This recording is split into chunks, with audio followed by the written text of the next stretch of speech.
A Zen monk named Shunryu Suzuki said, "In the beginner's mind there are many possibilities. In the expert's mind there are few." That's a troubling idea. It hints at this possibility that there is an inverse relationship between the amateur and the expert with regards to curiosity and possibility thinking. There's a fabulous book on this idea called A More Beautiful Question, in which the author goes into more detail on that idea and basically explains when we're new and starting out, everything is possible and we think in terms of creativity and brand new ways of looking at ideas. The more expertise we develop, the more we become, as he puts it, full of answers.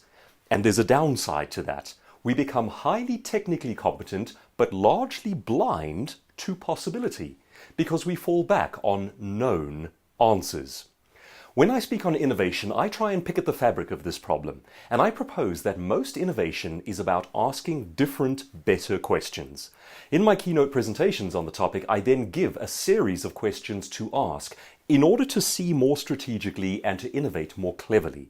But the underlying principle is just that. The more we are full of questions, the more we see possibilities.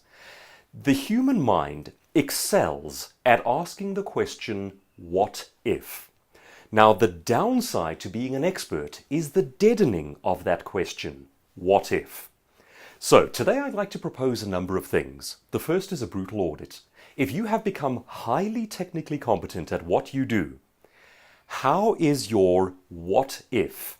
This is kind of a search your soul question. We're saying, has it deadened to the point where you are highly competent, but you're no longer full of wonder for the thing? When last did you think of a what if?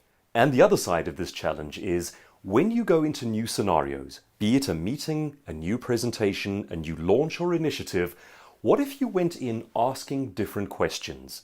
Different questions can be anything like, what's wrong with this idea? How could this idea be the biggest thing I've ever done? How might this idea change the game and move things forward? How could I do things in a way that is so different that it's never been seen before? Asking different questions forces you to relook at the world and spurs creativity. Are you full of answers, or do you still have that sense of wonder?